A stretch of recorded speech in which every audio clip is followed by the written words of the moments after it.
Welcome back to another episode of Sports Medicine on Tap. My name is Brandon O'Line. I'm sitting at a full table at Neck of the Woods Brewing Company on a beautiful Tuesday evening with Dr. Frey and a special guest, Frank Price. He's made a special appearance tonight. Welcome back, baby. Thank you. Happy 2024, everybody. Happy New Year to you, Frank. Thank you.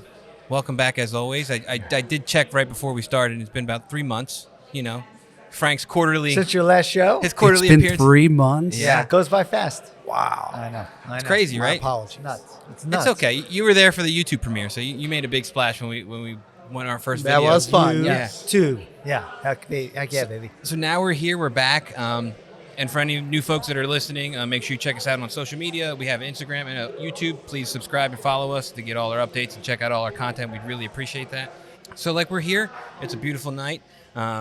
It's on the week of one of my favorite sporting weekends ever. I love Championship Sunday, and I think I said the same thing last year when we were on the eve of Championship Sunday. It's more exciting if your team's playing. Oh, yeah, way more exciting last year when the Eagles were still involved. But one of the best, I think. You just get two high caliber championship. I mean, there are championship games in the NFL on Sunday, and then it dwindles down to the big Super Bowl. So it's going to be interesting. And we have some newer faces in the playoff picture this year. A little different change. It's nice. It's nice. Little change of pace. The remaining Somewhat. four, common practice. The Chiefs, they've been around. They're kind of making a splash with their A dynasty. little love again. Yeah. How do they keep doing it? They just keep pulling it off. Andy and Reid. I mean, you got to feel bad for the Bills. I mean, they just hit their kryptonite, and that is the Chiefs every year. It's always them, and it's wide right. It's kind of like the new era of like the Tom Brady versus Peyton Manning matchups in the AFC now. Like you got the Patrick Mahomes and the Josh Allen are going for it, Right. and you just get Patrick Mahomes is just on top. I mean, It's the perfect analogy. Josh Allen is going to get his. He's going to sneak in. He's going to beat him. He's going to take the guy off the top and keep going. But Like so close, right? I don't know if you watch, but Josh Allen is guy's opening the end zone. He's getting ready to release the ball. He gets bumped from the side, and he just comes up a little bit short. Yeah. Otherwise, game's pretty much over. Yeah. So close.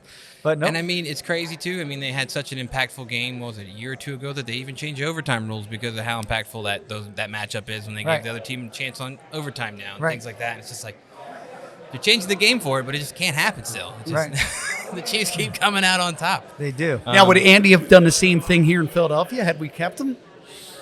He would have screwed up time management. Oh, yeah. Yeah.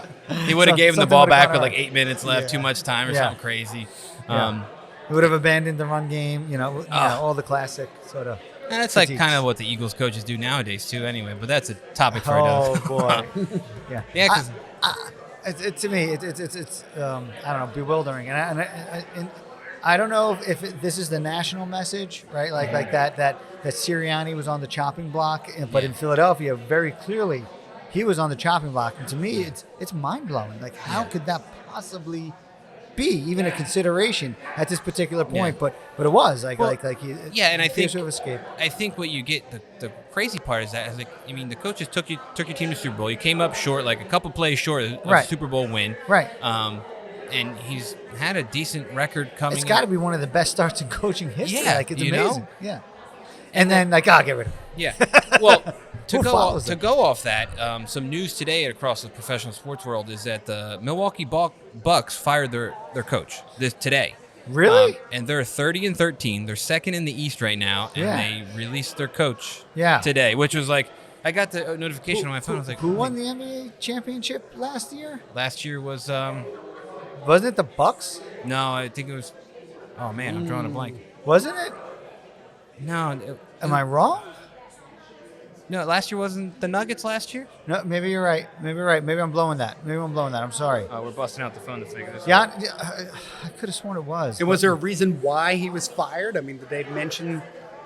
They didn't say. The report was just he got released of his duties today. And something amiss. Yeah, Something- has to go something's a awry. little- Maybe because their big guy can't score 70 points in a game. Right. Yeah. Right, Yeah. right. So it was the Nuggets won last year. All right. Yeah. My bad. Totally The screwed Bucks. that The one up. Bucks won in 2021. That's what it was. 2021. Um, It's been a while. yeah. He hasn't won since 2021. Well, no, it's that the coach that they let go just got hired this year. Oh, is that right? The coach who won the championship with them got released last year after they made an exit early in the playoffs, and then they got this guy. Yeah. I forget his name. I think his last name is Griffin, and I don't know. Something. I'm sorry that I've forgotten all of this, but that, like, how is that not bad PR? You know, like Yeah, how do you get a top contending coach after this sort of thing? Who wants to be the guy that goes there, right? Yeah. Like, your margin for error is like, you lost a couple games this year, You're out. Yeah. right. You win a champion. I mean, similar. Nick Sirianni didn't win the championship, but you go to the championship game and then you get kicked out of the playoffs early, and you lose your job. Right. It's nutty. Yeah. Absolutely nutty. I don't know. It's weird, but it's a beautiful time of the year. It's the end of January. Yeah. With that being said, before the month ends, our friends at Magic Mind have a special promo going that our listeners can get from our show, and we want to just kind of talk about that a little bit. And I don't think we've talked about Magic Mind with Frank. No, so yeah. that's pretty Yeah, fun. bring it on. Yeah. So Magic Mind's a nootropic drink. It's like a little shot, if you will. It's got a bunch of different mushrooms and different other nootropics that are in it, and it's a lot, like about a half the amount of caffeine as coffee. So it gives you a little bit of buzz, but you're not like Nice little lift. but you're not like super jittery. Yeah. But I think the best thing is got a nice like an uplift, and it kind of good cruise control, keeps you going for a while. A nice. It's not your espresso or your It doesn't coffee. have that crash. Right. It's kind of your nice level lift, and I feel like kind of some of the caffeine, some of the matcha, and I actually really like that flavor. Gets you kind of up and going, and then they've added a lot of nootropics. Right? So what are nootropics? Right? It's kind of this weird thing, but essentially it's a medicine or a drug, or in this case, frequently it's a few mushrooms or different herbs that sort of enhanced brain function would be, I guess, kind of the best way to say it. So a couple of the lion's mane, right? That's Lion's one of mane's the, in it, yep. And interesting enough, like it's like a nice combination, right? You have your caffeine, kind of get you a little bit, gives you a little bit of energy, so you're not dozing off on whatever it is, whatever project you're working on. But then that is like a little bit of an anxiolytic, and it's a little bit of almost like makes you feel a little like euphoric and like calms you down. And Ashwagandha, your favorite. Thank you. Yeah. Now, does it taste like vegetable? It doesn't have that like strong green taste. It's got like it sounds like it's got like a little like citrus hint in the back end of it. A tiny bit of tang, actually. Yeah. I think.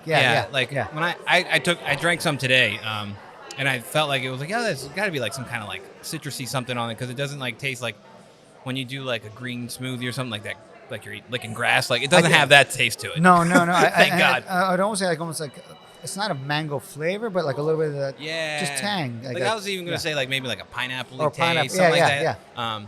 Yeah, because you mentioned matcha, and I was using a lot of matcha at one point too. Yeah. And that kind of has that green taste to it. Yeah. you know? The green tea. Yeah. Yeah. I wouldn't say I like it. It I like tastes. that. Yeah, I don't think it tastes that green, which is I think what attracts me to it. It was Yeah. like Okay. it's like a Even though it is very green in color. it's very very green shot. But with that being said, I think it helps a lot with focus, and only in this month of January, their Magic Mind's looking to help you crush your 2024 New Year's resolution goals fully focused. You can get 1 month for free when subscribing for 3 months at magicmind.com/JAN Med on Tap for their January special. And then if you use our code MEDONTAP20, you get an extra 20% off, which gets you a grand total of 75% off your first subscription order. Yeah. And this only lasts to the end of the month of January, so hurry up winding before down. it goes away. Yeah. And I mean, this show's going to be released, and you're going to have a couple more days That's at the end it, of the right. month. So Yeah. by all means, go to Magic Mind and get your focus on. Well, I don't know about you guys, but I'm thinking about a little collaboration here. Maybe we have to incorporate a little bit of Magic Mind into this beer at Neck of the Woods. Oh, that'd be know? crazy. Yeah. Nootropic beer. That's There we different. go. Yeah. Taking it to the next level. Next level. I do love it. Ooh, I like yeah. that. Until we get a little bit of that. What do we got hanging out in the box right over there in the Oh, corner? so we just had a canning day this past Thursday. I we love actually had canning day. Yeah, we had to cancel it on Tuesday because we got some snow. Yeah. Unfortunately, the crew a had fair it. amount, man. We did. Pretty exciting. Yeah. So we ended up canning a lot of our like flagship beers. We got Pittman Pale Ale, or chilling with the homies. Of course, stay in the car, Frank. Fun. And then we bring two kind of more seasonal beers into it. Guess who's back, which is our Coffee Golden Stout. I love it. And this time of the year, straight out of Belgium, which is our Belgian I love it. Oh, yeah. So we got some good ones to sample here. All right. It's always a good problem to have. Of course, as per standard, had a beer, and then now I'm sipping on Meet Your Maker. Oh, Meet Your Maker, one of my the favorite. best ones we've ever done here. Oh, yeah. This is honestly, I think my favorite beer of all time. I love it. Yeah, it's definitely great. And I stocked up on it for the holidays, and it was a Yeah. party hit. Everyone loved it. Oh, that's great to hear. Yeah. Small doses, though, man, it'll knock you on your ass. You will Sure be will. your maker. It is anti-neurotropic. It will put you Yes. down if you need it. Yeah, Um, for sure. But all right, yeah. Let's what do we got? Let's dig into our first one. All right, so we're gonna do then we'll get into our show. So we'll do the Pittman Pale Ale here. So what we wanted to do here with this beer is, you ever been to Neck of the Woods? Our IPAs here are very hazy, citrusy, New England style beers, and we wanted to have little lower alcohol, little lower bitterness level too. Have more of an approachable pale ale beer. Initially, we did it with the hazy IPA in mind, but this time we kind of dialed it back into more of a traditional style pale ale. I think pale ale. I think Sierra Nevada. Right. That was like the go-to beer back in the day. Right. So this One of the isn't OGs. like a Sierra Nevada, but it's along that lines. Okay. So that's what we're going to try out here. Okay. Oh yeah. Put that red aside over there. Yeah. Right.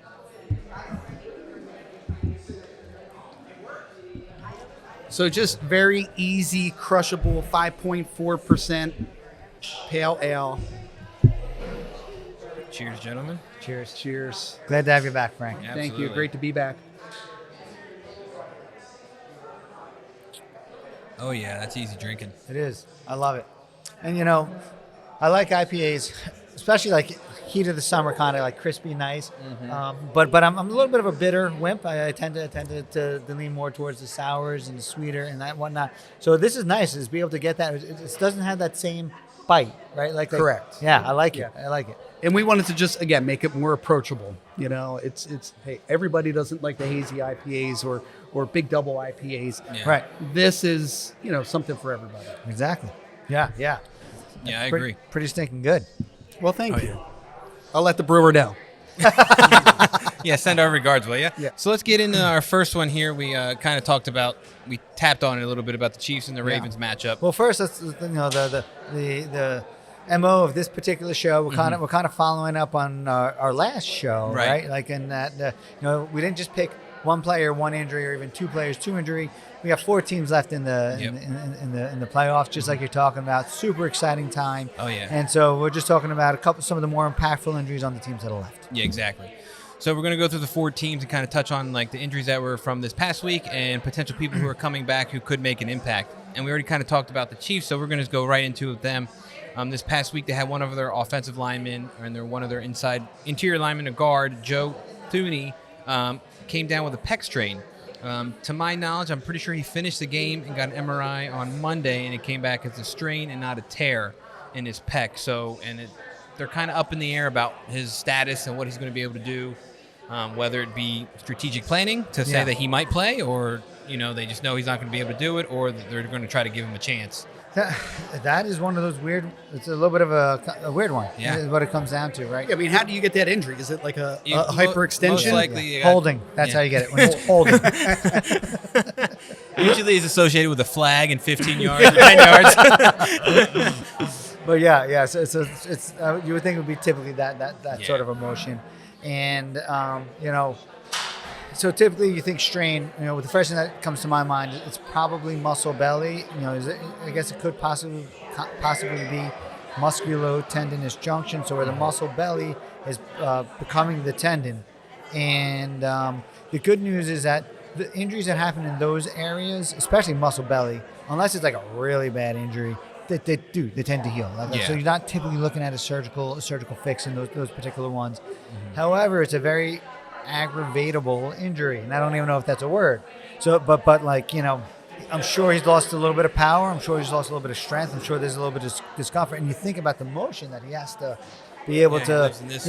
And then when he needs to hold, like we said, the motion that he has to be able to generate a lot of force. I'm sure he's going to lose a little bit, and it would impact his game. I would imagine that they're able to brace this one. You know what I mean? And so it really depends, probably, the level of the injury, but they'll probably be able to really prevent his like brace him and help prevent that arm from going back. Yeah, But you that's just not keep him where he really needs to be. He's like Yeah, right here, nice nice and and tight. tight. You Yeah. don't let him go anywhere. My gut is that he probably plays through this. Yeah. And he probably shows up. He's probably there for this particular game. But and I'm sure Isaiah Pacheco is really going to appreciate it if he does. Exactly. As will Mahomes. Yeah, I guess time will tell. But that's a target, isn't it? I mean, like always is. Yeah. Send two guys through that gap the whole game and see what happens. For sure. Right. Because right. I think, like you said, he's got a pretty. It's not like it's a high. It's just football, and it's a risk of re-injury or further injury because he's going to be out there, and then all it takes is. I mean, his hand could get caught in someone's jersey, and his arm's going to get yanked this way, and he's going to stretch out that pec some more and do some more damage or whatever the case is. So it's a gamble, but I think that's the underlying beauty and the curse of sports medicine, right? It's like you got to make these decisions based off their functionality, but then I always save it because most of the time I'm not in that situation, but it's like if this is playoffs, this is a championship game, we make those hard decisions and we kind of push the envelope. Yeah. And this fits the mold. This is a game to get you to the Super Bowl and for the Chiefs potentially to go back-to-back, so that's pretty big. Right.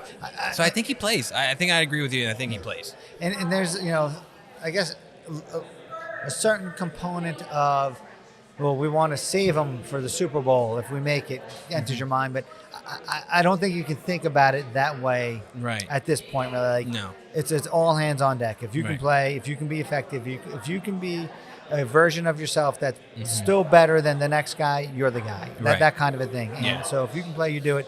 Even if it does wind up costing you your ability to play the next one. Like, you just got to get there first, especially to playing the Ravens, right? Like, it's a very, very good team. Very good defensive team, too. Very good defensive team. My God is that he plays. And where's this game at? It's in Baltimore. It is. Okay. So you're going to deal with the elements. I mean, I don't know what it's going to be rainy, right? Yeah. I mean, in our area? Yeah. And actually kind of warm, isn't it? Yeah. I think. Yeah. Interesting. So, I mean, the warmth, I think that higher temperature is going to help. You don't have that cold factor, which could cool you down and make the muscle a little tighter in between plays and offensive drives and whatnot.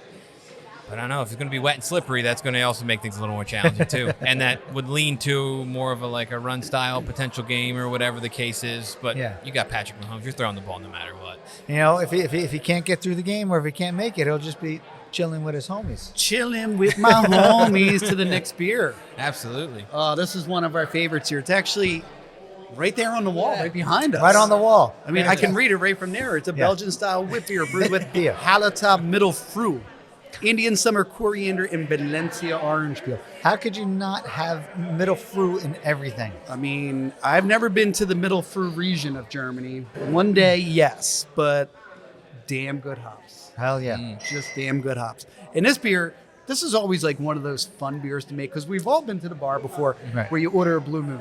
Yeah. And they come over and they get the orange and they put the orange on there. Right. So we're doing that work for you. Well, actually, I'm doing that work for you. Okay. I took all these oranges. Okay. I mean, buckets and buckets and buckets. I don't know how many. Maybe 500 oranges, we'll call it. Right. And put it on this little peeler machine that I got off of Amazon. And it just spins it around. Yeah. And then this long, curly peel you get. Oh, I don't know how to go there. Put it in a sanitized bucket. All those peels go actually into the beer. Right. What did you do with the oranges? Actually, I try to use them for my son's soccer team. Heck yeah, You know? baby. Yeah. Orange I cut slices. them up and Orange you know, slices in the little back in Ziploc the day. Yeah. But this beer, just very easy drinking. Yeah. Very similar to the Blue Moon style. I love it. They tend to be a little more malty, a little smoother. I love it. I guess it is wit, not vit, right? Wit. Wit beer. It's a wit beer. Yeah. Wit is, I believe, white in Belgian. All right. So, and that white character comes from the yeast that is in here. Yeah. So the yeast kind of tends to settle down. It's more of a wheatish beer, so you'll have some residue there. Thank you. Thanks, But sir. but the yeast in this beer really talks a lot. You'll pick up a lot of different flavors from that as well. What does that mean? Like phenolic flavors. Yeah. So just some citrusy, I love it. tangy Oh, yeah. type of notes. Right.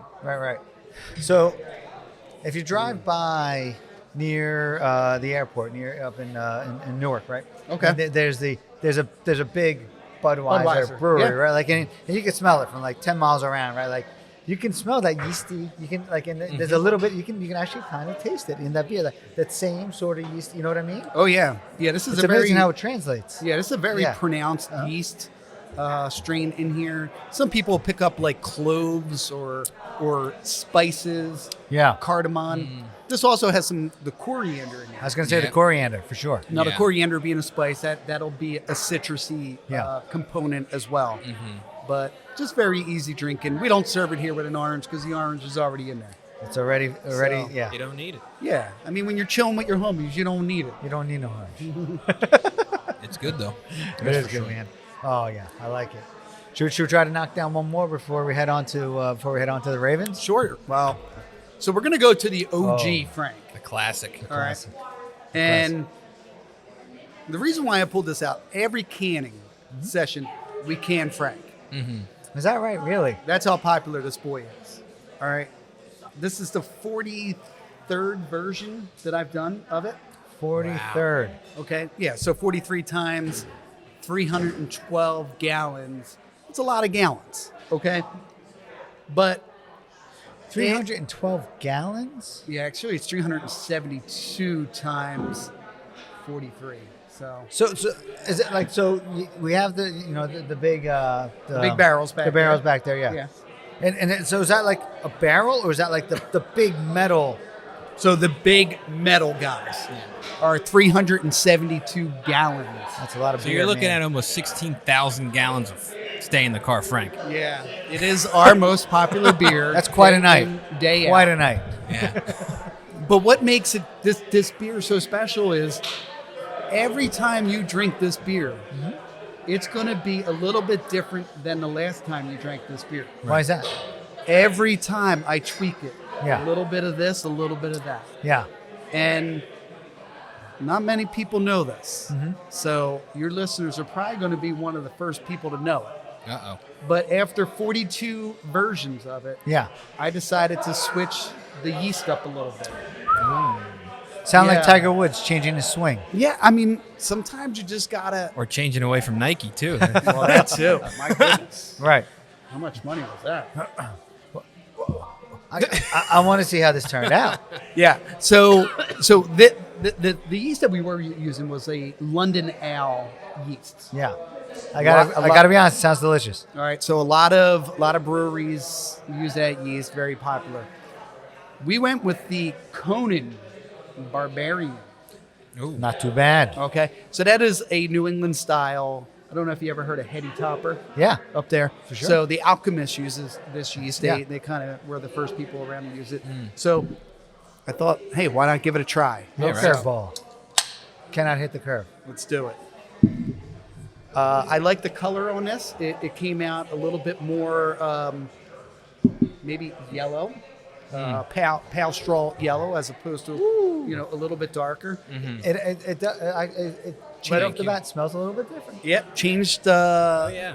the poundage of the hops a little bit in here too. So Citra, Mosaic, and Eldorado Right. are the backbone, and a couple of other little things that I changed, but I can't disclose that. Can't tell all the secrets, All Frank. right. Yeah, of course. But Yeah, cheers to the Cheers, listeners cheers. out there. Cheers to the listeners, absolutely.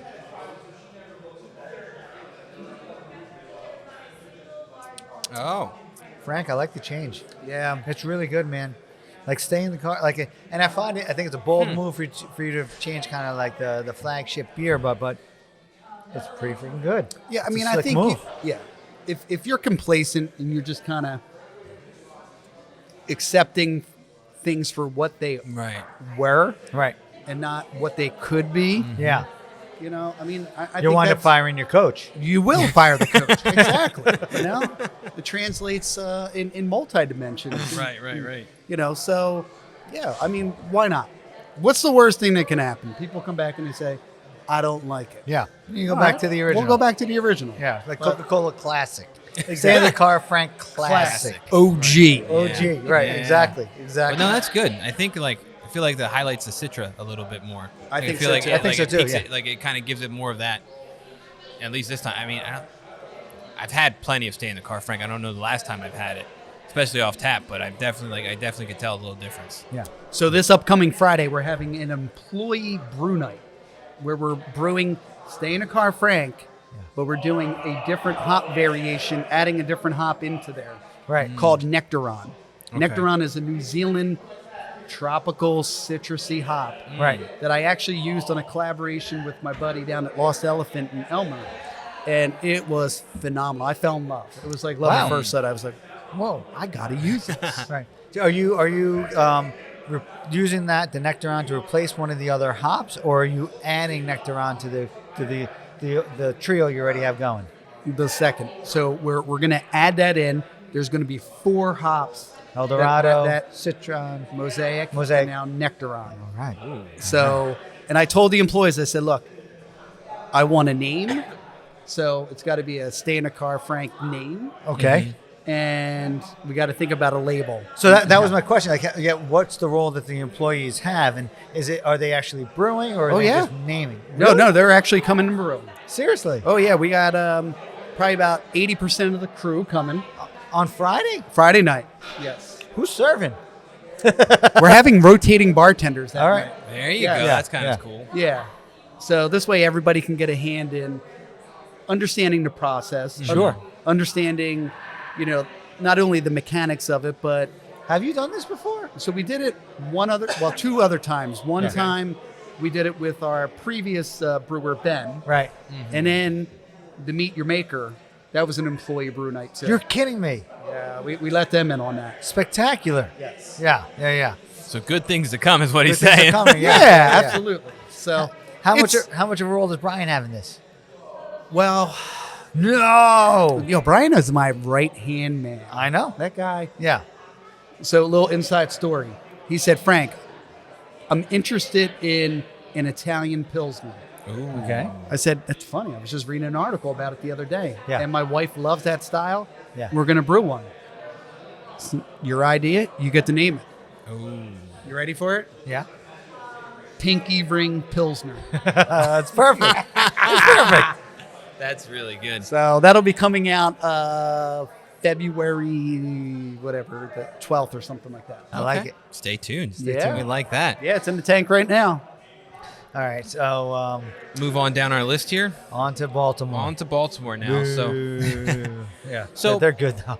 right, so I think Baltimore came out of their game pretty injury-free, and they're kind of taking a different approach where they got some big names potentially coming back to help them with this playoff push here. We'll start with their cornerback, Marlon Humphrey. He got hurt in one of their last games against the Dolphins, I believe. It was Week 17 on New Year's Eve. Right. He went down with a calf strain, and I think I read a couple articles, and they were calling it a grade 2 calf strain about 4 weeks ago, and now he's kind of on the cusp of the questionable sticker of whether or not he's going to play or not.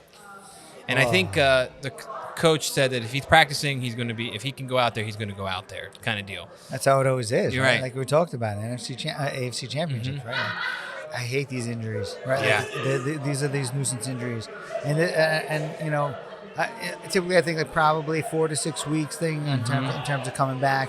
So now you actually truly are right. Like with in that window. with the previous one with Joe Thuney, we were saying like he just heard it.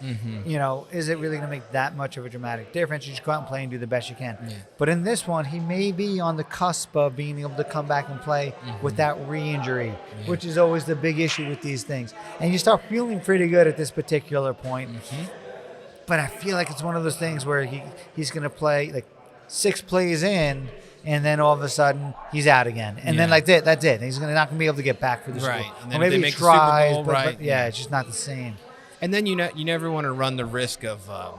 I was just talking about this earlier, like the Kevin Durant situation, where you're nursing this calf injury, Right. Then you go out there, and then you get the Achilles to pop on top of it, and then it's like. Yeah. Then yeah, it's yeah. like, oh man, that we just really added salt to a bad wound. Now questionably Aaron Rodgers. you gotta, Right? yeah, and so now you're doing surgery and everything else. Where he would be fine if he never played. He'd probably be great for next season and everything else. But Right. again, you got to make that call. Pushed it.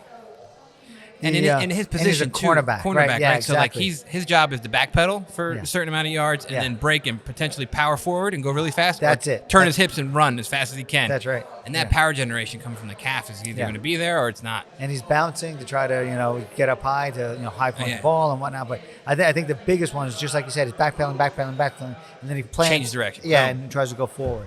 Well, just like our illustrious leader, Dr. Brad Bernardini. Yeah. I used to do a lot of triathlons also. You did? I did. Frank, I did not know. Yes. I've done a few There you go. myself. Yeah. Did you do full-on Ironman? So I Full-on- never did the Ironman. Never Yeah. got to that. All right. You know, kids got in the way in Such career. is life. Yeah, but we're runners. Yeah. You know, and you've always, injured your calf. hate it. And you go out there and you're like, I feel good. Yeah. Feels good. And then you get that one point, whether it's Yeah. a mile, 2 miles, 3 miles. Yeah. And then it just hits you and Yeah. you're like, ugh. So kind of my slow, steady sort of crawl along.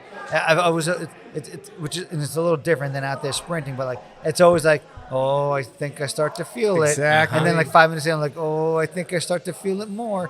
And this can go one of two ways. In 3 minutes, I'm not going to feel it, or in 3 minutes, you're like, all right, That's Uber. Like Yeah, so you wonder if that's a mental thing for Yeah, this yeah. guy too. Like, oh, I think I feel something. Yeah. For sure.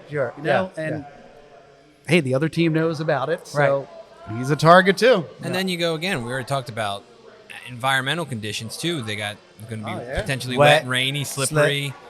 Yeah. But I don't know. Speak for disaster. It could be. If he has 4 weeks, though, he could be back. He could be back. It's very possible. Yeah. And It's not- if I'm gonna place a bet on this one, I'm gonna say he's gonna play. But I hate to say I'm worried he's gonna get re-injured. Yeah. I think. What do you think? A lot. I agree with you for the most part, and I think it comes down to just like the endurance factor of it. Like I don't know, it's tough to simulate that endurance of that fourth quarter when in a football game. That's another really good point. And limit his play. That limit is play, and then who the hell knows how it's going to turn out? Who's to say that Kansas City has the ball a lot, had a lot of time possession? That means the defense is out there a bunch. He's going to get taxed way more. I mean, football plays 6 to 10 seconds long at best, but you got to do that for so long, for so many plays. That endurance of that muscle might tap out, and he's going to fatigue out, and then that's when you run the risk of things getting a little ugly. And it's not like a total gamble, right? Right. He'll go out. First, he has to feel like good. He has to feel like back to normal, and then he can go out and he can test it. And sometimes even just testing it, you'll be like, Yep. no, I know, Yeah. like I'm still not there. So you have your answer. But then you always worry about like when he goes out there, he tests it, he feels pretty good, and then it's like kind of like a load management maybe kind of a thing. Speaking of load management, who watched the Sixers last night? What Right? a night Our in the man. NBA. Joel Holy Embiid. cow! When's the last time we mentioned Wilt Chamberlain? Right. Right. And somebody breaking his record. Right, Yeah. right. So I give my son a little bit of credit, right? Like in 13, he likes basketball, he watches, he plays and whatnot, and we're watching the game for a little while, and then he had to run up and do some work or something or other, and I almost felt bad. I was like, do I call him down? Like this is history. Yes. And of course I was a terrible father, and I didn't call him down.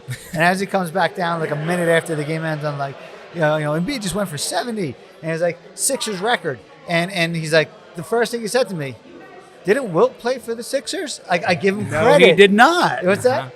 No, he played for The Warriors at Yeah. that point in time. Yeah. So he had. It's but no, technically he not a did play Sixer for the record. Sixers. He did. But his top score for the Sixers was 68. 60. Yeah. Yeah. But I was so proud of him for like asking that And he's question. 13? He's 13. Yeah. That's yeah. impressive. I know. Yeah. I was like, good call, buddy. Yeah. And you almost nailed it. Well, I think it was just a while. Well, yeah. Go ahead. No, I was going to say my 14-year-old, he texted me this morning, and something similar. He was just like, at what point does that influence Joel's legacy? Yeah. Do the Sixers need to win a championship Yeah. to get him into a Hall of Fame? No, but it helps. Yeah, it certainly does make the path a lot easier, right? It's like a. Like But a little, if he gets a second MVP this year, if he does, right, Yeah. at least get out of the second round, right? Like yeah, you got to get past the semifinals, man. You got to make an Eastern Conference championship Right. series. you would think he would probably still make the Hall of Fame because he's an extraordinary player, like that rarefied air. But if he does win a title, then it's a no-brainer. And I think it was a crazy night across the NBA altogether because last night was also the anniversary date of when Kobe Bryant dropped 81 points on the Raptors however Seriously? many years Oh, ago. I didn't know that. Yeah, so that happened X amount of years ago. Then Joel Embiid dropped 70. Then Karl Anthony Towns for the Timberwolves dropped 62 last night. He did? Yeah, he had 40. Well, the Timberwolves unfortunately blew the game. One of that's your a better tough players. one to lose. You score 62 points and you end up losing Yeah. in the fourth quarter. Right. He had like 20-some points in every quarter, and then he ended up having like 4 points in the fourth quarter when I guess it mattered most. And their coach was on their press conference talking about, we just kind of played the hot hand, and we were kind of a little immature, and we lost track of the game. Yeah. Next thing you know, the Hornets kind of snuck back in, and they beat them by like 1 or 2 points. That's unbelievable. That puts a damper on that. And then, some other guys, a couple good 40, I think it was 1 or 2 40-point game scores last night, but it was just a wild night in the NBA. And we're like, on all dates too, Kobe with all that stuff. But That's crazy. So It's Was he the closest to Wilt's 100-point game? the Kobe? 81, I think so. Yeah. Yeah, I don't think anyone's. I can't think of anybody scoring more than that. Yeah. Well, I mean, what's also crazy is that in the NBA history, I saw the stat, I guess the last century for the NBA or however long it's been, there's only been 6 people to score 70-plus points, and 3 of those have happened in the last 13 months. oh, Right. Damian Lillard did, yeah, and I don't know who the third one is not too long ago, but it's crazy. That's wild. It's a different game. Oh, right? yeah. Like Three-pointer. That's the bottom You know, line. Yeah. three- I mean- and even more than that, right? Like defense has much less of a role, and the stars get the ball all the time. And actually, the shooting ability is just like through the roof. Like the ability for these guys to shoot the ball is incredible. But like the fouls are far fewer. The fouls are called much more often. So it is without question. It's a little bit of a different game. So it's not that shocking to hear. Teams are scoring like 120 routinely again. You think in the 90s, like it was like 95 to 86, like the scores were just totally different. Yeah. For final scores. So it is certainly a different game, but man, that's pretty crazy in the last 13 so I just months. checked it out. So last January, Donovan Mitchell scored 71 with the Cavaliers. Damian Lillard did last February, and then Joel Embiid last night. Crazy. Wild. And then I think you're right about Kobe's 81 was the closest to Wilt's 100 from that quick list of 70-plus point scorers. Who else do you remember who else was on that list of 70-point scorers? I can check it out. Clearly Kobe's one of those guys. So we have Joel Embiid, Damian Lillard, Donovan Mitchell, Devin Booker did in 2017. I remember that. Kobe Bryant, David Robinson from the Spurs in 94. Makes sense. You have David Thompson from the Nuggets in 78. Wilt Chamberlain, 6 times has scored over 70 points. Next level, right? Well, defense was a little softer back then. Right. He's a foot and a half taller than the next guy in there. So that was in the 60s, and then 1960, a gentleman named Elgin Baylor from the Lakers. Oh, yeah, Elgin. I didn't know if you were saying it like that in jest or if you'd never heard of him. I've never heard of him, no. How about that? Yeah, I've heard of Elgin. Yeah. Right, for sure. It is a good time in sports, right? Yeah. College basketball is going. Exciting times like this NBA. NHL is going. Yeah. NFL playoffs. I Oh, love yeah. it. I love Can't it. complain. Yeah. Pitching catchers. We're about 2 or 3 weeks away. And those Flyers are doing pretty good, too. They are. Yeah, I mean, they're fun to watch. I'm an Islander fan. All right. Sorry. but no, I know I'm in the minority here. But what can you do? And speaking of which, they fired their coach. What in the heck? But all right, let's have another beer. This guy here, guess who's back? So, Oh, what a perfect name for a segue. Keep going. Yeah. I got it. So guess who's back was one of those beers that we brewed in my garage. Yeah. Oh. And it was one of those beers that was kind of forgotten when we came here Yeah. to Neck of the Woods in Pittman. Another one of my favorites. I can't believe you said it was actually forgotten for a little while. It was. And we didn't have a name for it back then. There, it was just our Coffee Golden Stout. Yeah.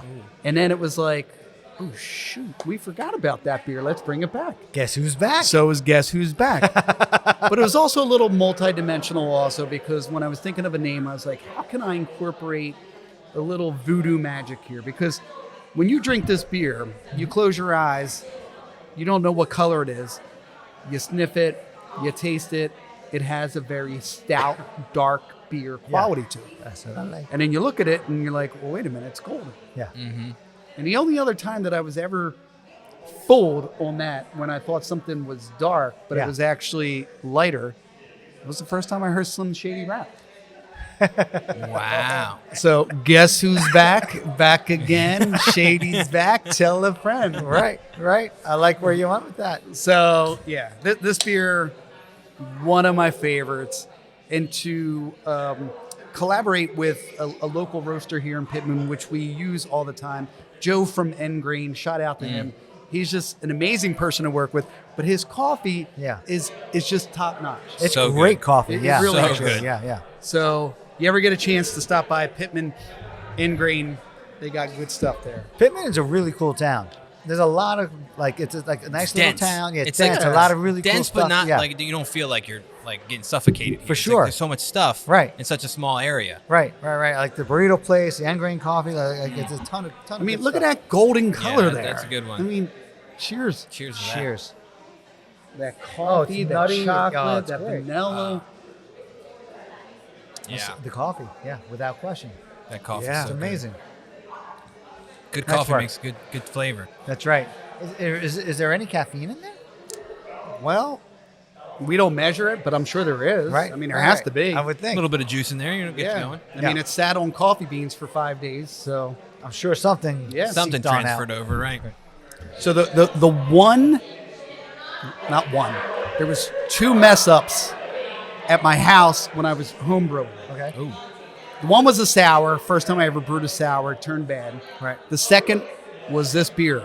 We brewed it one time. We loved it. We said, hey, let's put it in a bourbon barrel Yeah. and we'll age it. Yeah. And after 6 months of being in the barrel, it picked up an infection. And we had to throw out 52 gallons of this beer. Oh God. Broke my heart.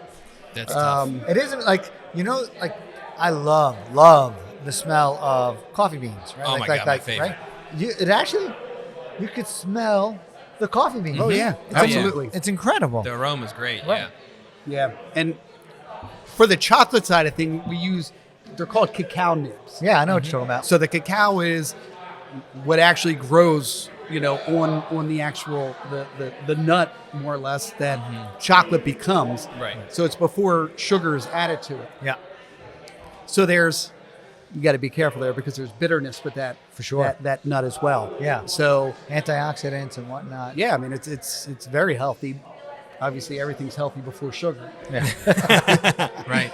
But so we get the chocolate from there, we get the coffee, and then we add some vanilla beans in there to kind of just like balance it all out. That's So, good. So you said, guess who's back, right? Yeah. Guess who's back? Who sang that? Little Slim Shady, Eminem. Where's he from? Detroit. Whoa, the segue gets even better. So I was going under the impression of guess who's back because Zach Ertz is back in the NFL now. Oh man. Who's the next boy, Zach? and as a Philly fan base, that's kind of exciting. Unfortunately, he's not back with the Eagles, but he is back in an NFC Championship game, signing with the Lions, who are from Detroit. Which is what a beer! What a beer to bring out on We did not plan this. 0% planned, which is Yeah. pretty ironic. Dumb luck. That's what we call it. Yeah. So the Lions got a couple injuries from this past game against the Bucks, and not the biggest name. Brock Wright is one of their tight ends. I think he's the second guy on the depth chart there. He fractured his forearm, and it looks like he's going to be out the rest of the way, similar to what Dallas Goedert had, and he was out for about 4 or 6 weeks or so. Right. So now the Lions were like, oh man, we got to pick somebody up. What 'cause- next? Now, Because we granted, only have the best tight end. you only have the in best rookie tight end and arguably one of the best tight ends, still going. And so, you got Zach Ertz back with that. And then, because we previously talked about Sam Laporta coming. I think he was on our last show because he had a knee hyperextension bone bruise. That's right. Played pretty well. Still scored a touchdown. Looked great. Can't argue with that. And now his backup is also a veteran who's pretty good. And I think he'll fill To the say role. the least, right? Good signing. And we know there's one of the coaches that now coaches for Detroit, Dave Phipps, special teams coach, was previously with the Eagles, Yep. and I felt like a number of the coaches went over kind of right around the same time. There was a little bit of a shakeup in Philadelphia, and a lot of those coaches live in town. A lot of those coaches wound up living in Haddonfield. So all of a sudden, I feel like we're seeing a bunch of players that were previous Eagles players, Yeah. and in one way, it's almost like they're still playing, and they're doing it with your old players. Like that's a little bit of I don't know. I guess Well, I it's a think bit of a there has spot. been in recent years, especially like the Lions, Eagles, kind of. We got DeAndre Swift this year. They got right. C.J. That's Gardner true. Johnson. Going back and forth. Exactly. Deuce Staley was our running backs coach. And Right. was their running back coach for a Right. little bit. So there's like a lot of odd connections. And then Matt Patricia Matt was Patricia there this year in the was year, right. came over here and all this other thing. So like there's a small connection, and I do, and it's been in the last couple of years. So I definitely agree with you. When we were looking it up pre-show, we're like, there's got to be more people than just. But in the past couple of years, it's been a lot, and it just feels like it's been so much. But and so clearly, Phipps is going to be, and I'm sure a lot of the is going to be pretty comfortable with Ertz. Yeah, it wasn't that long ago that he was on the Eagles. Right. And part of me was like, how is he out there? Right, like he was on the Cardinals. They let him go, but. Yeah. So what's he been doing for the past couple of weeks? So he was a free waiting agent. to get picked up. Yeah, waiting to get. He passed waivers. He got released from the Cardinals. I forget when, but they went full in on their Trey McBride, I believe his name. I know his last name is McBride. I forget the first name. For that, they're their tight end there, and then he came off. Well, the thing with Zach Ertz, I think, would kind of mess up his availability or why he didn't sign it. He came off the IR. Was off the IR, then got released, and I don't think anyone wanted to touch an old guy with coming off an injury. Well, I hate to say this, but I don't even remember what his injury was. I wish I knew. I think it was a knee injury, but I'm not exactly sure. But he was on the IR for a little bit. It might have been a hamstring or something. But see what you can find. But yeah, how old are we talking about? How old is Zach? That's a good question. Do we even know I that? don't think he's that old. He's Notre Dame, right? I'm pretty sure Notre Dame. I feel like he was drafted. I'm going to venture to guess like 2012-ish. 33 years old. Okay, so that's not old. Super old, right? Yeah. I think he still got plenty of ball left in him. I felt like he was still. If the Eagles hadn't drafted Goddard, like I think Zach Ertz is still an Eagle. Yeah. He would have been. I mean, he filled the shoes of Brent Selleck. Brent Selleck went out on the high horse after the Super Bowl, and it was the Ertz show for sure, and all that stuff. What was the injury to Brock Wright? Forearm fracture? Yeah, forearm fracture. And then I think the interesting part is we kind of talked about this too. They also got an injury to their offensive line, which is pretty important when it comes to playoff time. Another guard went down, and this gentleman, Jonah Jackson, went down with a meniscus injury.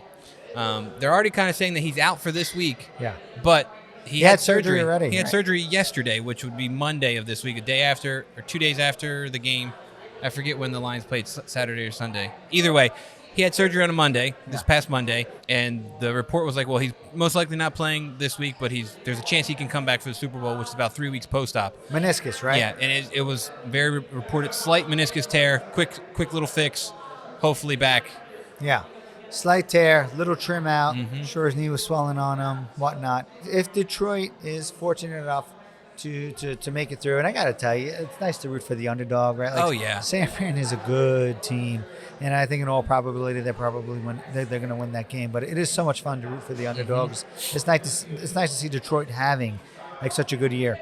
But if somehow they are able to pull it off, I think the guy plays. Yeah. Right? Don't you? Yeah, I think so. It's funny, but right before I left work today, I was talking about what we were discussing tonight, and I just kind of went over the couple injuries, and my boss was telling me that when she was in grad school down in Georgia, she had one of her, I think it was a quarterback or someone, I forget the scenario, but he had a meniscus surgery on Wednesday and played on that Saturday. You're kidding me. Yeah, she was like, it's one of the Was craziest. it like a regular game? Or Yeah, it might have been a playoff situation, because I was like, I don't know why else you would make that short, Right. But she's like, I've seen it happen.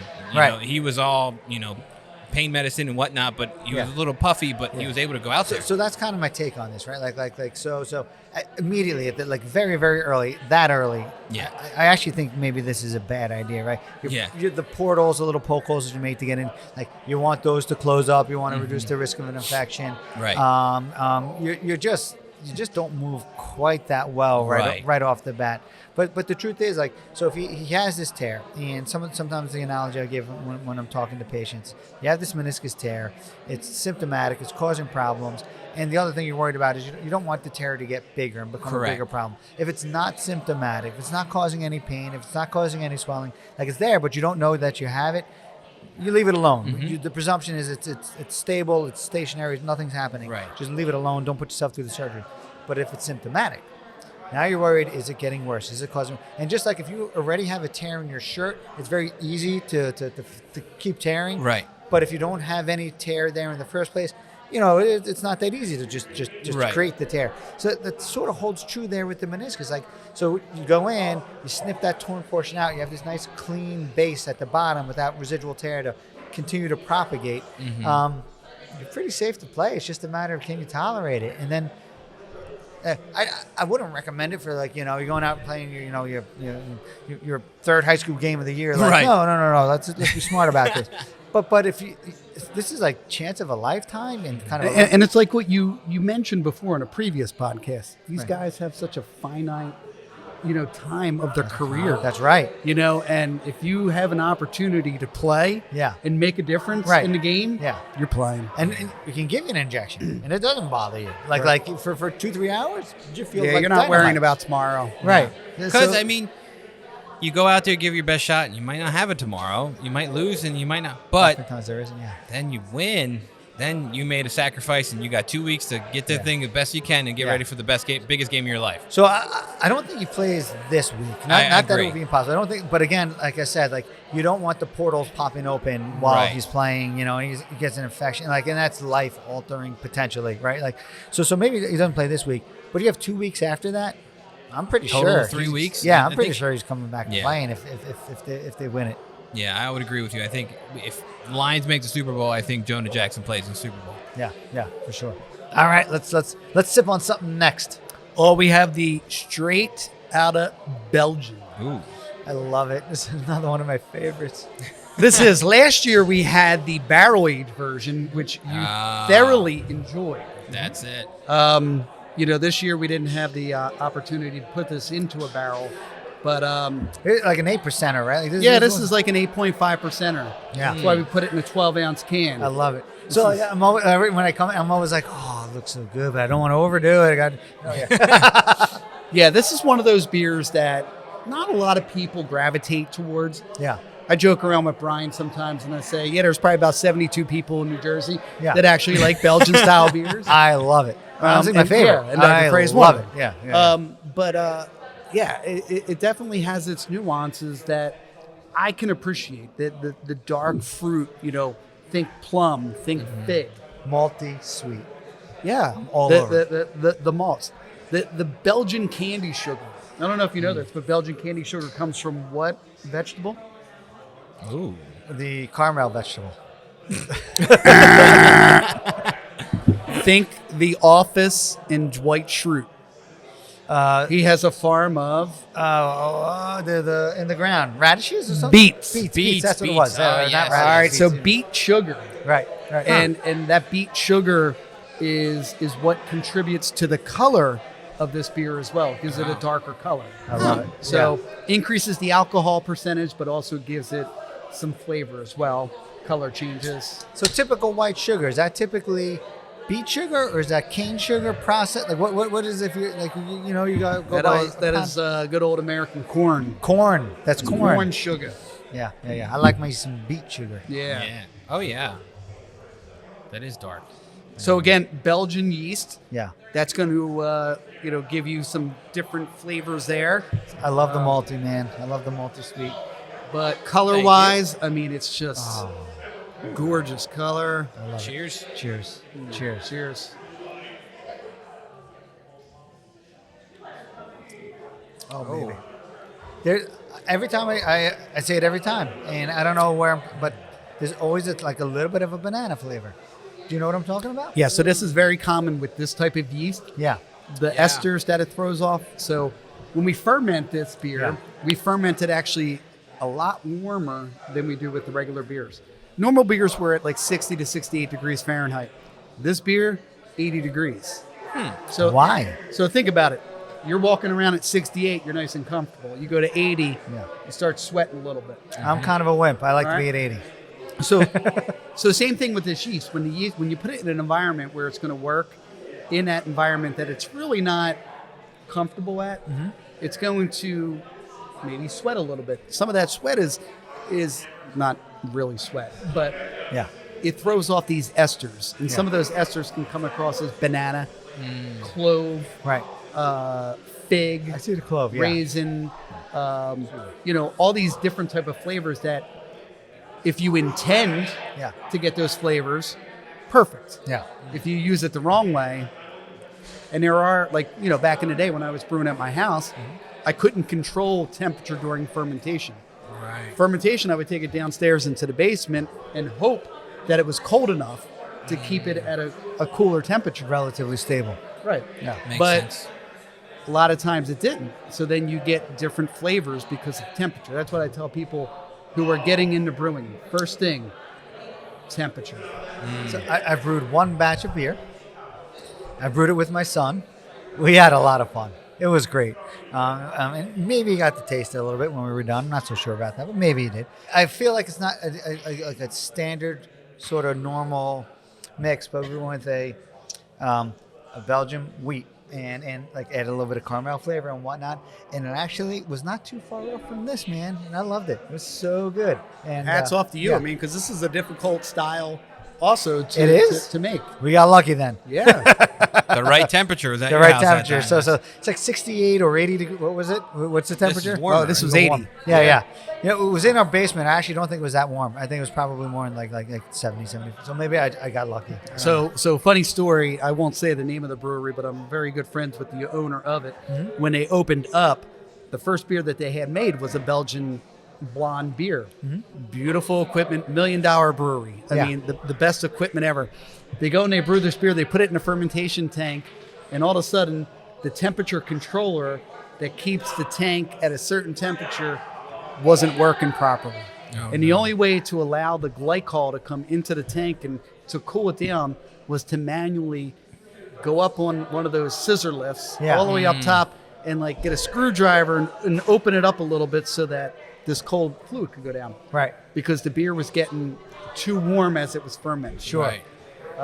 It turned out to be one of their best beers. Seriously? And then they switched the recipe from that point forward to ferment it warmer Yeah. at 80 degrees instead of 68 degrees. Really? Yeah. I picture Rick Moranis swimming around in strange. It's one Falling big in. science experiment. Right, but right, right. Right. It's fun. You know what I'm talking about, right? Oh, 100%. Yeah. Do you know what I'm talking about when I say Strange that? Brew. Strange Brew, baby. That's an old movie. Yeah. Yeah. Too old for you. Yeah. A little bit. But no, that's good though. I love it. This is, it's. I feel like I'm soft, but it's my style. All right. So we've been through a few of the teams. We've been through 3 out of 4. 3 out of 4, What yeah. remains? We got one more left, and we're at the 49ers, repeat NFC Championship game contenders. Last year they got hit with the injury bug, and this Right. year, interesting injury to one of their marquee players, Deebo Samuel. He's not the end-all, be-all. They can still win without him. They did Right. it on Sunday for the most part. Right. But interesting, I think the whole case is interesting, right? He went I down. agree with you. I think it's interesting because we're at the end of the season. The injury reports that are coming out are a little more vague. Totally. A little bit more strategic privacy with information. Has a previous history of a scapular fracture from This earlier year. this year. Hurts the same shoulder. And We then, think. So, yeah, and then it comes out, the reports, I mean, the social media and any media source right now is just flooded with his x-rays came back negative. It's not broken again. Right. And that's all if you look it up right now, that's all you say. It's not broken. No, It's I not think fractured. they MRI'd, I think. Okay. Yeah. And so Yeah. on an MRI, oftentimes, if there was a fracture, you can sometimes see the fracture line. Usually you can see the little fracture line. Depending on the weighting of the images, and I'm probably going to lose some people in the details on this, depending on how those, they do different sequences, and they weight it differently. And so in the kind of common sequencing to see pathology, just as opposed to seeing anatomy very well, what typically happens is fat will show up very dark and fluid, typically water and fat kind of hate each other. They're opposites, right? Like hydrophobic, hydrophilic, and so fat will show up very dark. So bone has a high fat content, bone marrow. So you wind up seeing a ton of edema, a ton of fluid, bright white, wherever there is an injury. Sometimes we do this. We do an X-ray, which is what he had gotten in. I'm sure in the stadium, he got an X-ray of his shoulder, and they said could be a fracture, kind of reactivated, like same shoulder, another fracture, and you see it, maybe you don't see it, and then you get the MRI, right? And on the MRI. If there was a fracture, usually you'll see like a tiny little black line where the crack is, and then you'll just see intense white surrounding that. bright signal. And they said so on the MRI, like, no, it wasn't fractured. So that's what we've been bombarded with this. But we don't know what the injury was. Like we just know shoulder injury. And it was he kind of got tackled, got brought down to the ground, kind of like kind of run-of-the-mill football play. Yeah. Then he just kind of got up real slow and went off, and then he was taken to the locker room, came back in street clothes. And Right. didn't look like he was in distress, wasn't in a sling. I'll tell you the first thing that I thought when I saw it, and I didn't watch the whole game. I was kind of in and out, in and out, in and out, and I was like, "Ooh, head injury." Yeah. And the fact that he had a head injury examined earlier that game, then I was like, "Oh, is this really his shoulder?" And and of course, that's like going pretty deep, and you like to assume it says yes, it was his shoulder, Right, because I think like what you're going off of is like the video of the hit. He kind of got hit right in his head, right? But he does that awkward lateral flexion, and then it's like maybe he has like a stinger, maybe, right? And it's like crawling at the shoulder, right? Because I feel like, at least in the NFL or in professional sports, they can classify a stinger as neck or shoulder. They kind of like interchangeably. They don't report it as just one or the other. They kind of say both. Yeah, could be. We will never know, and it could explain why it's kind of cryptic at this point. So when you get a scapular injury or a fracture, I mean, typically those are non-surgical. Yeah, so shockingly, right? And like sometimes they're dramatic. So I'm actually simplifying it, right? So the scapula has many different parts. Like the scapula is your shoulder blade. So you got this big flat bone in the back, but then coming off of that, you have the spine of the scapula, which then comes around and becomes the acromion, kind of the tip of your shoulder, and then also the socket of the ball and socket joint of your shoulder is the glenoid. That's part of the scapula. So depending on where the fracture is in the scapula, very, very, very different treatments. But scapular body fractures are actually like it's almost surprising how much you can like just non-op it, and people do fine. They get crepitus, a little crunchiness, but they heal really well, and they do fine. So I don't know where his scapular fracture was. I'm presuming it was a scapular body originally, but typically it's like put him in a sling for 3 weeks, maybe 4. And then get him moving. And, I think he came back after 4 weeks after the last one. About 3-4 weeks. So it seems a little quick, but my gut is that he had a little non-displaced scapular fracture, started to heal. And all right, get back out there, buddy. Yeah. Something along those lines. But you can have some, like, decent displacement. Not terrible. Sometimes you got to plate it. But you just have some decent displacement, much more than you would ever expect. Like if you just looked at it like, oh, no way that's going to heal. And then you kind of look it up and no, actually those are just fine. Just leave it alone. But it turns out that's not what he had. It wasn't. This is not a scapular fracture. They did the MRI, and it's a little bit frustrating. But I get where they're coming from. Like we don't know what it was. We just know it's a shoulder injury. Yeah. You think maybe AC joint? It could be, and I mean, it would stink for them because that's pretty uncomfortable for contact in his position. Yeah. I think the 49ers who call our friends are protected and hook them up with a really nice splint and a pad. Yeah. We just talked about that. Right? We had them on, and And I think, we would never know. Be under shoulder pads. You never know what it is. I mean, they could have gotten the call. They could have already 3D printed his stuff and got it to him within 48 hours like they do. It's pretty amazing. That is so cool that they can do that. Yeah. It's truly amazing. Yeah. And I mean, it's the technology that they have. And it's funny. I was just talking to one of my athletes who got a very mild eye injury. He goes, I want one of those cool masks. I was like, are you serious? I know that guy. I said, hey, I met that guy who does that. Right. And then he goes, really? I'm like, yeah. And I kind of like went into it a little bit. And I was like, they have a really simple iPhone app. Yeah. Throw it around the body part, whatever it is, and it scans. It's incredible. Sends it's it off. Extraordinary, man. 48 hours. Yeah. Device in your hand. Very safe, very durable. Right. And 48 hours. 48 hours. I know. The fact that you can just take your phone and kind of, all right, there you go. Yeah, when we had him on, he scanned, it was your hand or? My hand, your hand, and we had a thumb outline of your thumb within seconds. I know. Pretty incredible. Amazing. Yeah. So I think I'm curious to see what happens. Yeah. I know, like, Monday, I think I looked it up, and they were like, he's in a lot of pain right now. It's going to be a 50-50 chance he plays on Sunday. So I was like, okay. Yeah, so, he's listed as questionable, right? So if you're questionable by definition, it's 50-50, right? Yeah. It's just so we like to make the prediction whether we think he's going to play or not. I feel like with this one, we have nothing. Yeah, it's tough. Like, We you don't have an don't idea. Like, know. you just said shoulder injury. Yeah. Well, you know how many structures are in the shoulder There that could could be get many injured in different football? Like, but I think if it's now, I mean, I've had instances where you like post fracture, come back, you get hit again, and it's just like hypersensitive. It's just the bone is hypersensitive, Very swell tender. a little bit, Yeah. very tender. Could be the case. Yeah. But I mean, if let's say it's an instability issue. As a receiver, I'd say he doesn't play this week. Yeah. It makes it very hard. But hopefully it isn't. Hopefully it's just this, like you said, a sensitive. And that's the thing too is like with that being said, he's a receiver, but he also runs the ball. He's like Right. a multi-purpose gadget guy who does Right. all a bunch of stuff. Right. And his backup isn't as good as him, so like you need him out there. Right. So Even I- as a decoy. Yeah, right, exactly. Even if he doesn't get any points and he's just out there just getting, like you said, decoy, taking one of their cornerbacks off of him or whatever the case is. Yeah. Could be helpful. And I mean, they have plenty of options. George Kittle, Yeah. Christian McCaffrey, Ayuk, everybody else who's on their team is just a stud. Yeah. Could you believe Green Bay almost took him down? Right? I was my oldest son Matt is a big Green Bay fan, so Yeah. we were Tough. hoping. I thought it was going to happen, man. My grandfather's a big Green Bay fan, so like growing up, I always enjoyed the Packers. I was a big It's a Brett team. Favre That's, fan. Yeah, it's a that's good American yeah, team. Yeah. It's a team that's hard to hate, man. Yeah. Like, there's yeah. And then like you got to do all the textbook things wrong. You run around, throw the ball across your body, and throw an interception at the end of the game. Like Jordan Love, buddy, like you threw that one a little bit. yeah.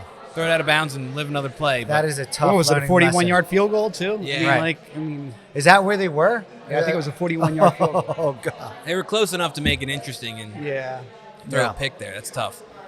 That's what happened. You know, he's young, and there's a bright future. Like, and Oh, they yeah. played well down the stretch, but like, Yeah, I would say for like how the Packers started to how they finished. Not that it was a surprise, but it was definitely a positive note. Like you didn't. I think like early on they were like, I don't know, and I think it was reporting that a lot of people said that after that Thanksgiving game they kind of turned their season around and got things together and got their ducks in a line and kind of figured things out. was there one of these classic team players only meeting? Probably, let's get things right? straightened Yeah. out and- oh yeah, baby. Well, those injuries that we talked about tonight aren't fun. Not at all. Absolutely They're not. not fun. We need Whenever something you fun. have an injury, it's not fun. it's No sour. But when you come to Neck of the Woods Yes. and you say the word fun, Yeah. we're talking yeah. about our mixed berry flagship sour. I Oh love yeah. sours. 7.5%. Mm-hmm. A little Is bit. it 7.5%? Yes, 7.5%. Yeah. Where are you Um, hiding that? You don't even know it's in there. I know it's almost like wizard magic voodoo stuff. Seriously. That's what I envision Frank does back there. Right. Hocus pocus, smokers, smokers.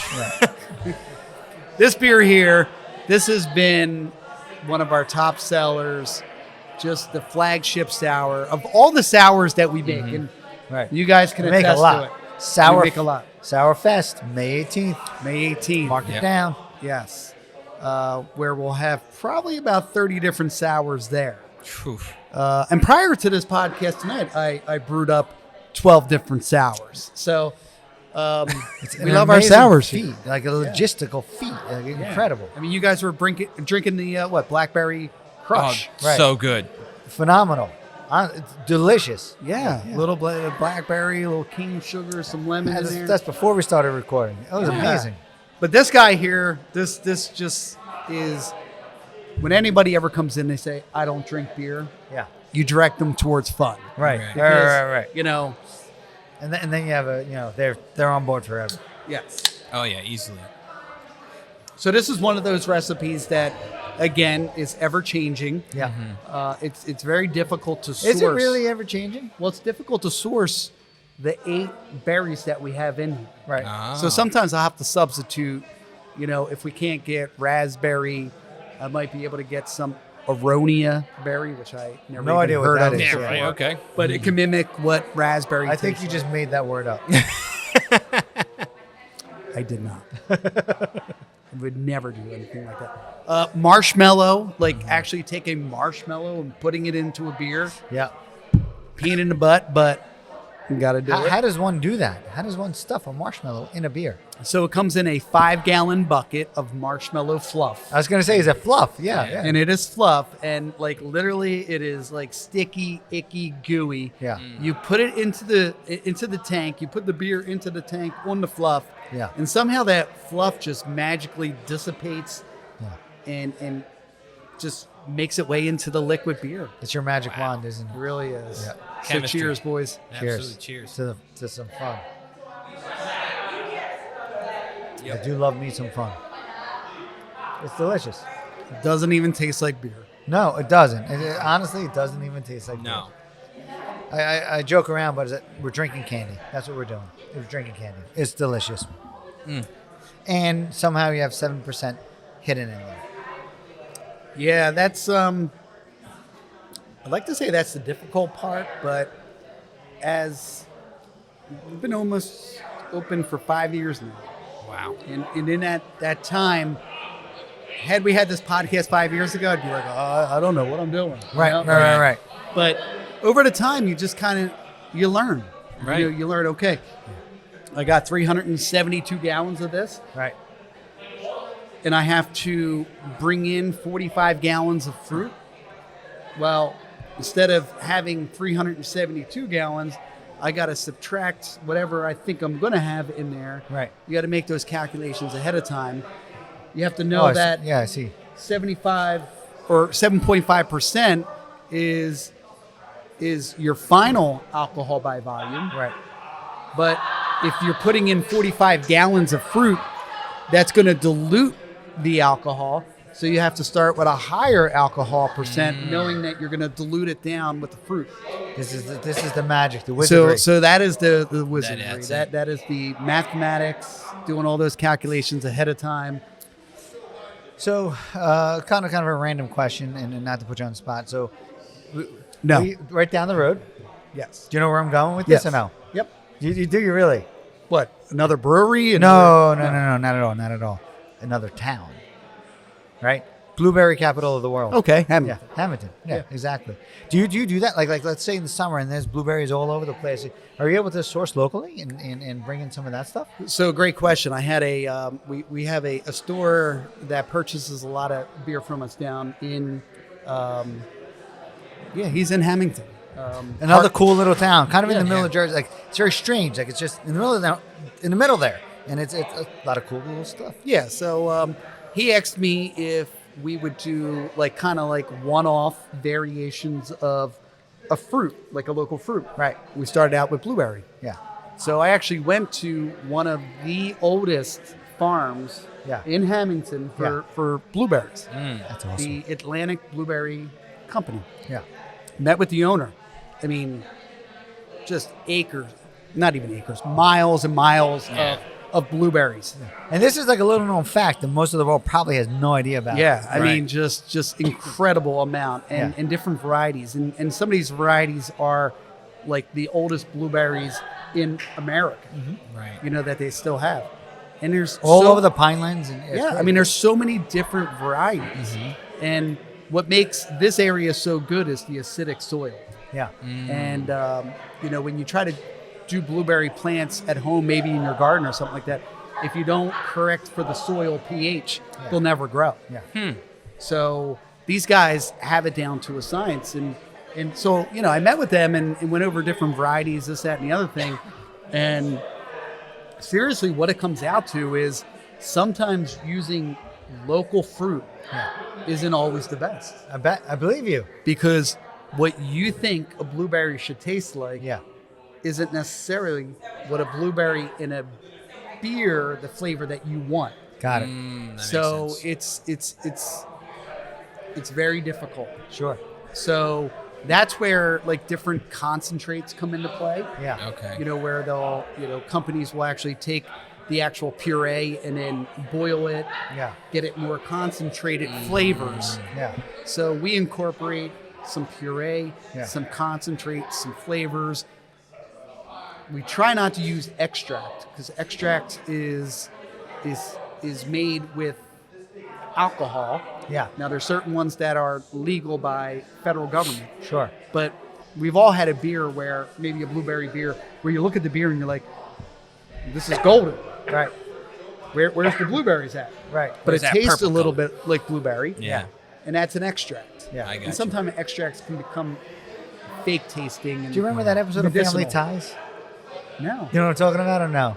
I mean, I know Alex Keaton. It was Alex Keaton, yeah, and it was like the I forget the dad's brothers like grabs the vanilla extract and drinks it, and like he's it's alcoholism. But I don't know. I'm sorry. There. But I remember this for whatever reason. And that's one thing that you have to take into account when Yeah. when I'm doing that wizardry back Yeah. there is that there's certain extracts that will have alcohol in it. Yeah. So that's not legal to put into a beer because it'll change the alcohol by That's volume. really interesting. That's wow. How about that? So you can't use that. Yeah, so I mean, there's all these limitations and all these different, things that you need to take into account. And that's just one fruit. Yeah. This Right. beer has 8 fruits in it. Is cranberry one of those fruits? Because So- they have the cranberry bogs out like that. That was a Yeah. big thing also in Jersey, shockingly. Right? Yes. So there was cranberry in here, but I decided to take the cranberry out because cranberry is a very tart Oh yeah. Yeah. fruit to begin with. For sure.